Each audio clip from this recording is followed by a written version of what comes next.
I'm sorry, but I lost the audio on this section of footage as well. But here I am coming up the hill out of Arches National Park in Moab, Utah. And it's a beautiful park, lots of beautiful rock walls, red rock walls. Arches, just a beautiful park. If you've never been to this part of the country before, you need to see this.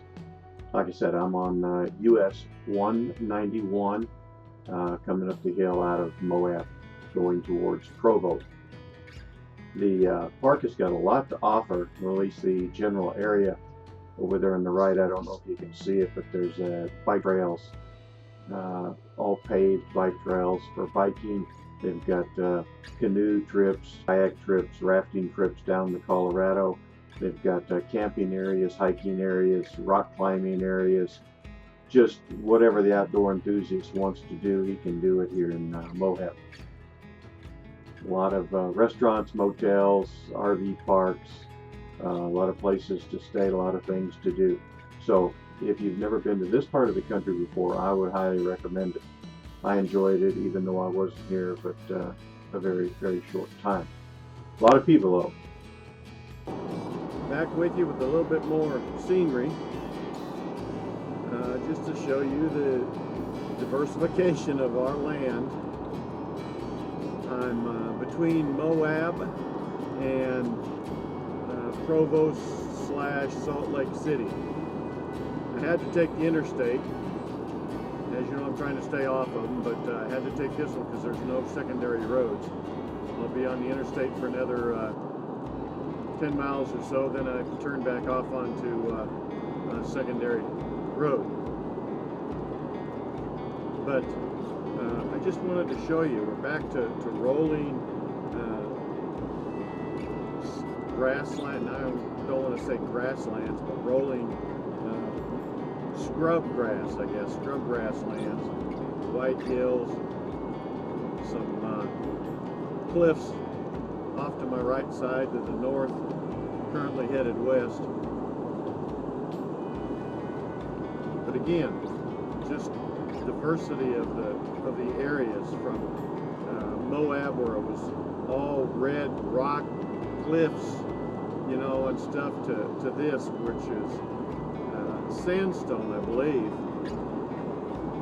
and you just rise up out of the ground and flat tops, and it's just amazing. Escape camper vans, rent me. That's the first time I've seen a van that you can rent like that for. I mean, I've seen other RVs, but I guess I consider that an RV. Good for stealth camping, except it's all the signs all over. Of course, I did see a sign back there that said that there were one lane road on 191. That's the one on US 191. That's the road I'm going to take. And they're doing road work. They're down to a one lane road, so expect delays. So maybe caught in a traffic jam for a little while. But I'd rather do that than stay on this interstate all the way up there a little ways and then another interstate. So I'm going to stick to the back roads. Can you imagine years ago being in a covered wagon and drawn by horses coming out through this country like this?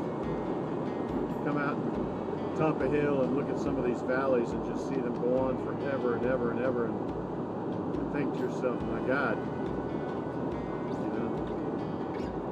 And then of course, if you're in the summer, it'd be hotter than blazes out here. The Mormons, I don't know, I'm not into, you know, different religions and stuff, but the Mormons established their home base at Salt Lake City. Had a lot of dealings with the railroad coming out through here. So I guess they had a lot to do with the way where traffic went.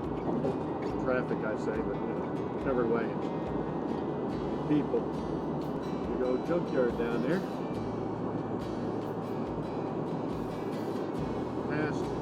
Pastime cars that couldn't make it along the trip. And behind this Airstream since out of Moab, but he's slowing down a little bit, so I'm going to go ahead and go around him. 3 mile 19.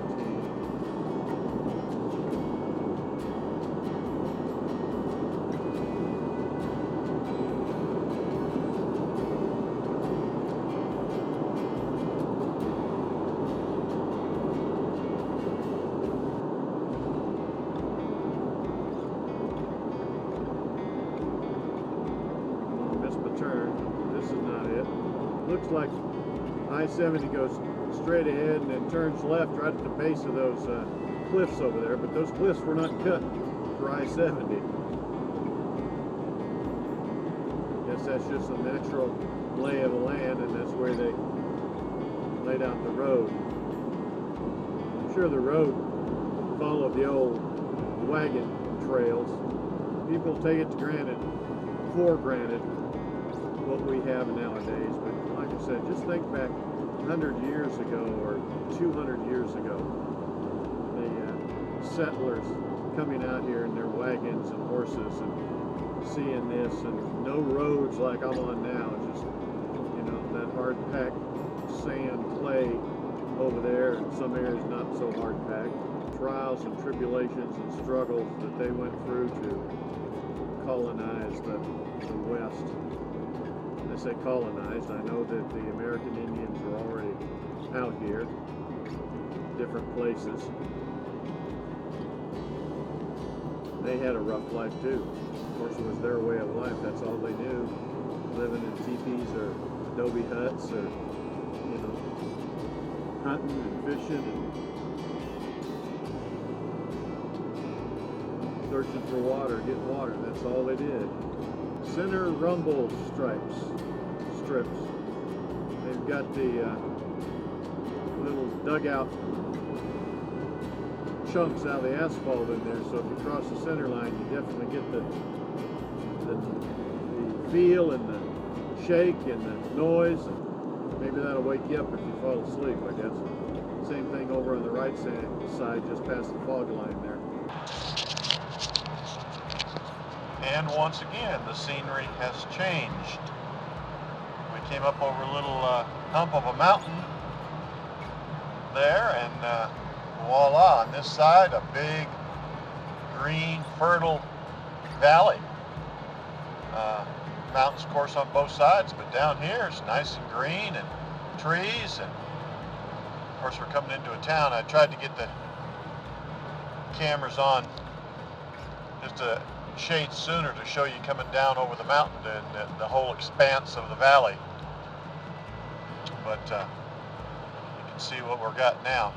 Gas $2.59, same thing I paid for it back there at the other side of Moab, down south, $1.99, $1.97.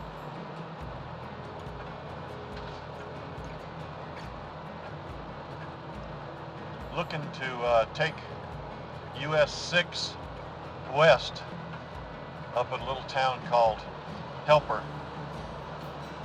Now I can stay on 191, but that actually takes me north, but back to the east some, and I haven't figured out the mileage, but it would totally bypass Salt Lake, and going up and catching 6 in there, it brings me into Provo, and I'll have to jump back on the interstate for a while, but at least it's more northwest. It's more in the direction instead of going back towards the east. Sorry, I'm not doing any metal detecting or stopping at more sites right now. Just more traveling, but it's probably boring for you guys, but at least you get to see some different scenery and something to keep in the back of your mind in case you ever want to come this way.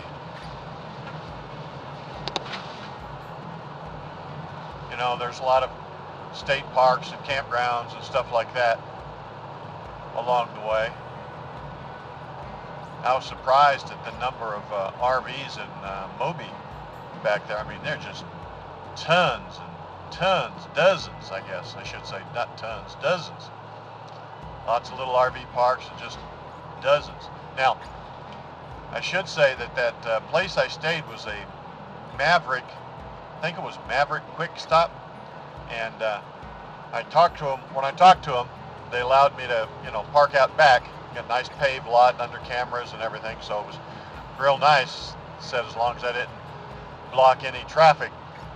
But the good thing was the free RV dump station. So dumped for free, I dumped, and they actually had a place you could pull up next to the building and get water. So free dump and free water.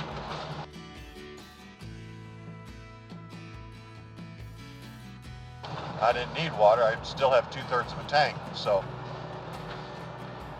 I'm not doing any cooking really, other than my Nutrisystem packets. I just heat them up in the microwave, so I'm not washing any dishes or anything.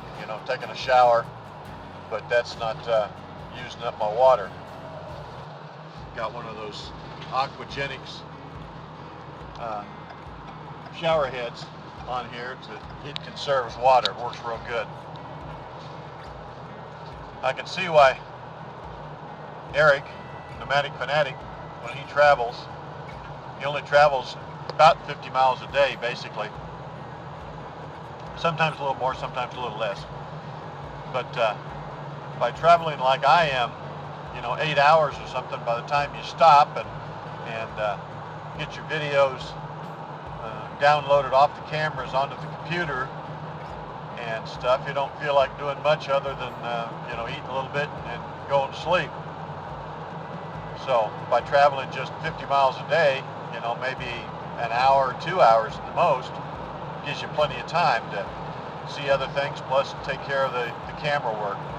And that's what I'm working towards, is the shorter hauls and stuff. But for right now, even though I'm taking my time, what I consider taking my time, like it's been, I left Friday the 19th, and here it is Wednesday the 24th. I used to, I'd be up there, by now. I would have been up there in 3 days, 2.5, 3 days. So I'm taking my time, not traveling far, that. And going a different direction. And I screwed up. I had the trip meter set so I could get the total distance from my house to Spokane. But when my glasses broke and flipping through there after a fuel stop, I actually deleted or reset the trip meter, so I'm not sure how far I've gone actual mileage this back way.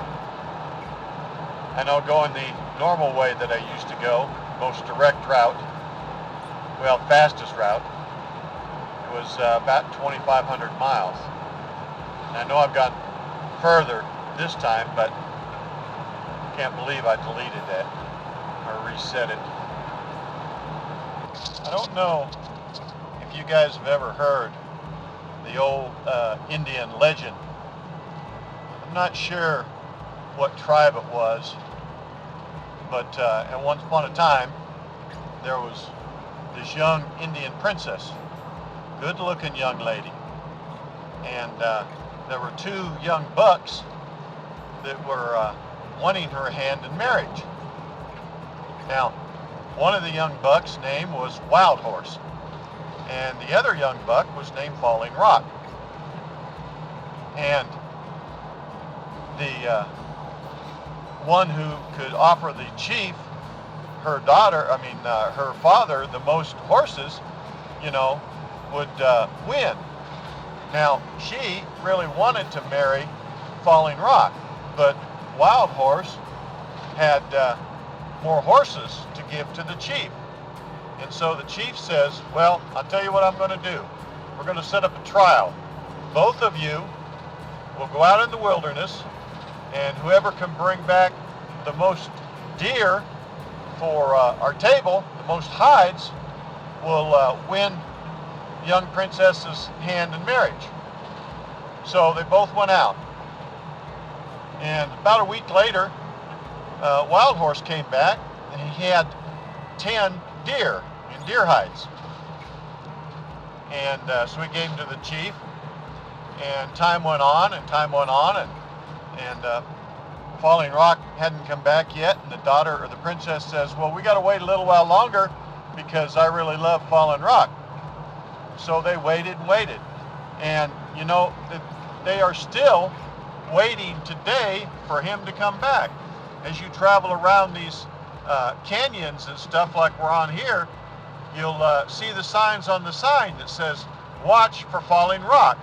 So they are still looking for that young buck. Hadn't come back. So hopefully one of these days. See? Falling Rock. Sign there looking for it. Usually says watch for Falling Rock. So, and there you have it.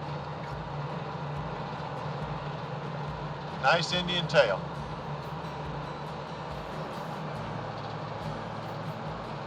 Now, if you buy that, I got some land, and I'll sell you. You can see this is a nice canyon, pretty canyon, steep both sides. Pretty drive through here. We're on 6, US 6. US the 191 is broken off, and so this is the major route, I guess. 191 is a little bit less traveled, and it goes back to the east and then up north. This one will take us over to Provo, Utah. 2-lane train tracks down there. Seems to me they filmed some movies in here along those train tracks. I don't remember which one. I'll have to see if I can find out. But this looks like the movie I saw about train and snowing and stuff. It's usually, well, in the winter months it gets quite a bit of snow in here. Very pretty. I'd like to climb up one of those mountains and take a nice picture back down the canyon. I bet that would be something to see. But since I'm in no hurry, I'll just stay behind this truck and leave the left lane passing open. Just once we hit the hill and or the top and head down the other side, he'll be going like a bat out of Hades. So.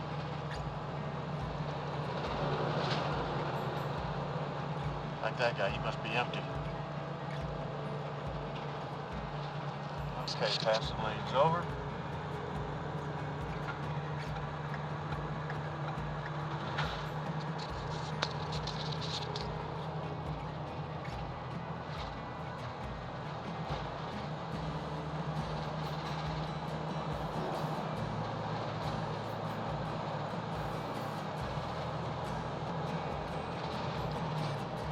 Now we're going downhill. Out of the canyon, out of the mountains, back into some nice rolling hills though. Grasslands over on the left, meadows type of stuff.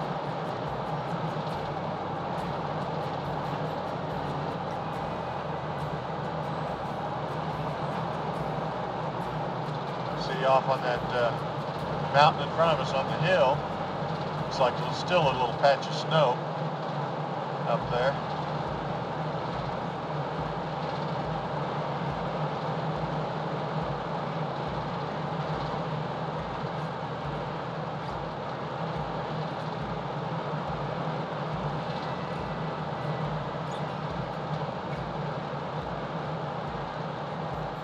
Okay, turn you off for now.